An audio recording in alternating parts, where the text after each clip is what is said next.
I guess the 2010 season was something that I personally needed to get the bad feeling out of my brain about not performing well in the conference tournament last year. So we've been focusing on this year quite a great deal more than normal.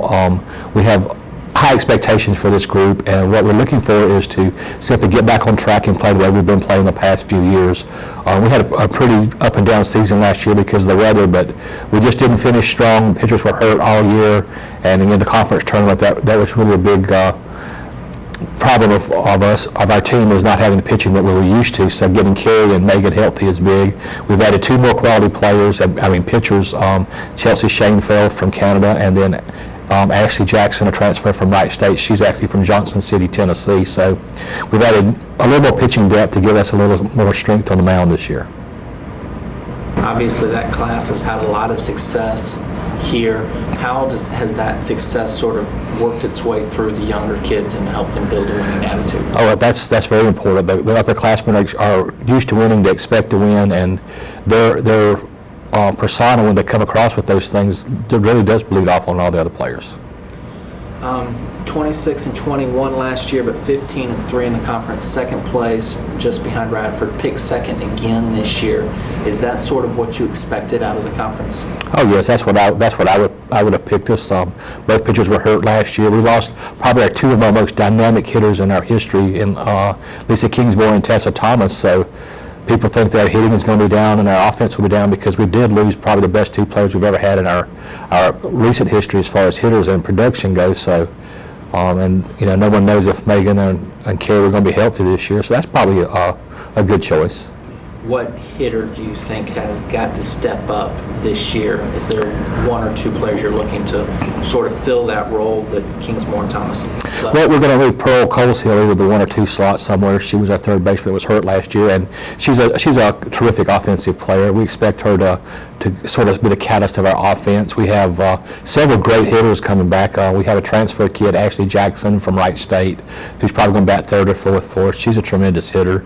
Taylor Wright, of course, who was all conference last year as a DH, is back. She'll be playing first base, so we'll use her in the 3 or 5 slot probably. She's going to be a lot of help. Of course, getting Lenny's bat back would help us, and honestly, we have a lot of kids that can step in and hit the ball this year. Pitching and defense always sort of say baseball, same as softball. If you're strong up the middle, you're going to be a good team. The pitching looks like it's in good shape. What about second, short, and center field for you? Well, second and short are both returning players. Ashley Weber played second last year. Megan Chapman played short last year. And then Ashley Jackson and Taya Durante are going to split time in the outfield. Ashley Jackson also pitches for us, so when she's not there, then Taya will go to center. So I feel like we're very strong up the middle, and I think that's one of our key assets this year. What do you think is the biggest strength of this team? Is it the pitching, or do you think the offense?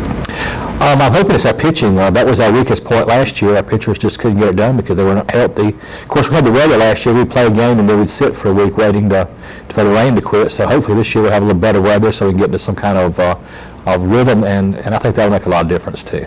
Talking about this year's schedule, a lot of home tournaments, 2 home tournaments, and a number of good away tournaments that aren't that far away, an opening tournament in Columbia, then another tournament in Athens, both fairly close drives for fans to go see you play.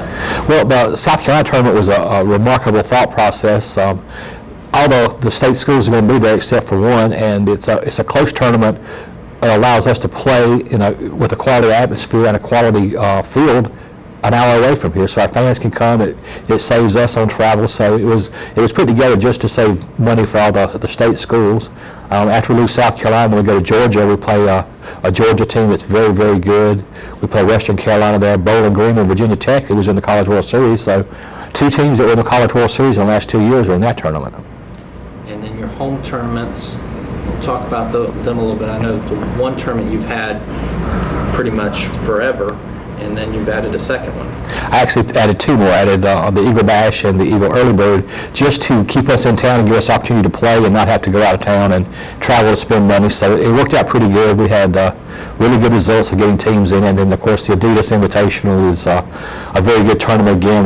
We put all the good teams are in our bracket, so we can play all the good teams like always, and looking forward to that one also.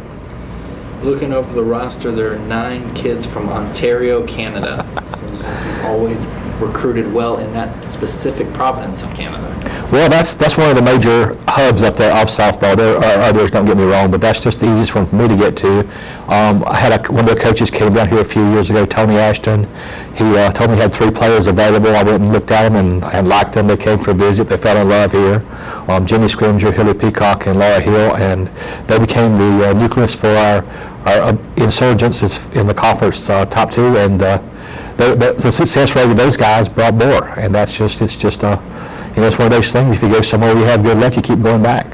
And I imagine the weather in South Carolina is a little bit nicer in the early spring. Well, except for the last couple of weeks. What is it going to take to beat Radford this year? Just to play ball like we can.